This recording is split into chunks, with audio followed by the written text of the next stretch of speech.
Troy Donahue was one of the most endearing heartthrobs of classic Hollywood. He became a star in the 50s and was lauded for his good looks and incredible talent. Yet his career was short-lived, as his life wasn't as glamorous as it was depicted on screen. Join Facts First to learn how he was an idol in the 50s, but then he became homeless. In the late 1950s and early 60s, Troy Donahue was one of the biggest stars in Hollywood. He appeared in a string of hit movies and shows beginning in the 1950s. He started off with a few uncredited and forgettable roles, but it wasn't long until his career took off.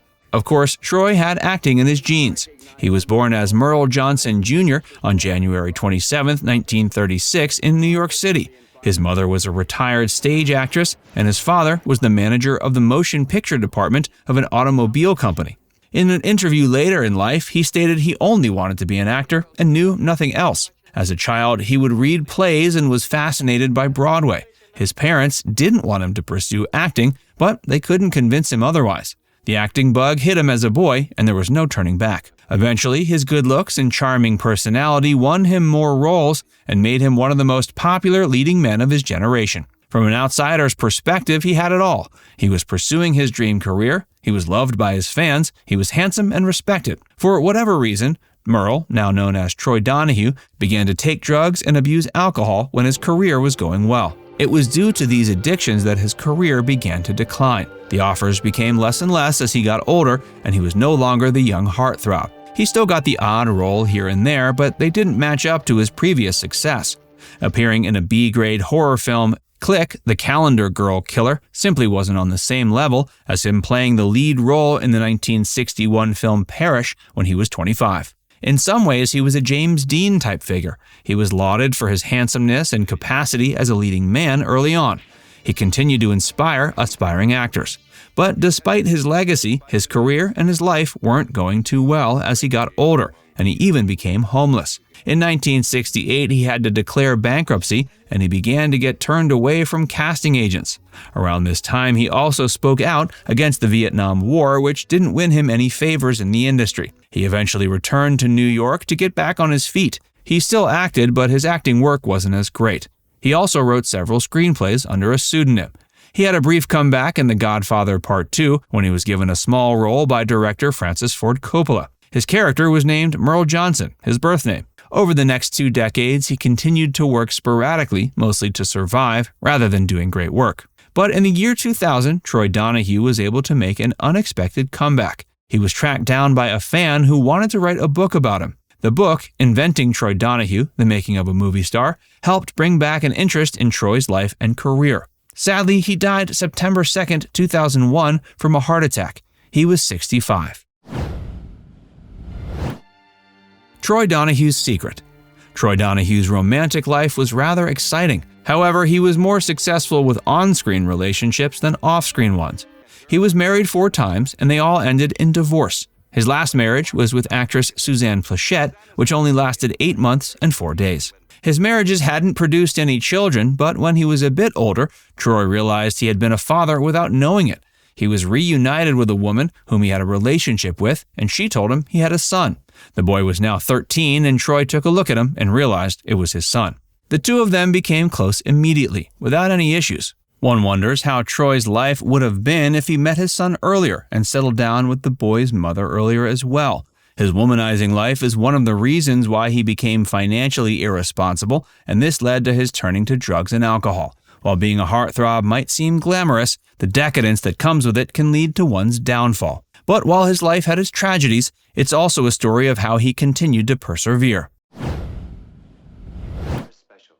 Troy Donahue's recovery.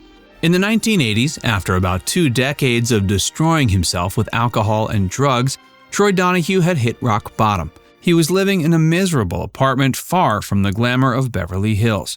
He struggled to make ends meet, and he knew he had to find a way to kick his addiction habit, and the only way to get back was a rehab center. Troy Donahue's journey to sobriety was a long and challenging one, but one of the best decisions he made. He still loved acting, and this was the only life he wanted to live. He was able to seek professional help to help him fight his addiction. He also fell in love with acting again and began to seek out better roles. While his later career isn't on the same level as it was during his youth, he still had a few great works that are worth a mention. He appeared in films like Tin Man, Grandview USA, Fight to Win, Cyclone, Hollywood Cop, Double Trouble, and the TV movie Legion. His final credit was the film The Boys Behind the Desk. During the second half of his life, Troy Donahue became an advocate for recovery and worked relentlessly to raise awareness about how substance abuse can destroy one's life.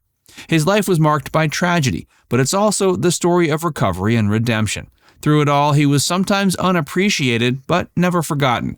He remains one of the most respected actors of his generation and one of the great leading men of the golden age of Hollywood.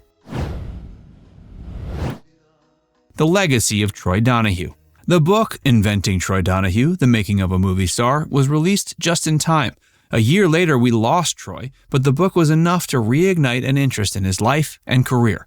Since then, he's been discussed more by fans, film critics, and cinephiles alike, who all affirm that he deserves an important place in Hollywood history. Troy Donahue was one of Hollywood's biggest stars during the 50s and 60s, and had his career continued on an upward trajectory, one might have expected he'd be revered with the likes of Cary Grant or James Stewart. His failed marriages and addiction brought him to financial ruin, as well as made him lose out on several great roles. Yet somehow his legacy from the 50s and 60s was enough to gain him respect among industry colleagues. This is what led him to snag the small role as Merle Johnson in The Godfather Part 2 and earn $10,000, which must have helped him get back on his feet. Despite the challenges in his life and his struggles, he largely maintained a great reputation amongst his colleagues. He was respected, and the industry welcomed him back when he kicked his drug and alcohol habit. He left us too soon, and one wonders what could have happened had he lived longer and had a full career comeback. If you've seen Troy Donahue's films, you'll know why he was such a great star. And if you haven't, now's the time to get introduced to his great body of work. Now it's time to hear from you. Are you a fan of Troy Donahue? Did you know any of these tragic details about his life? Let us know in the comments section below.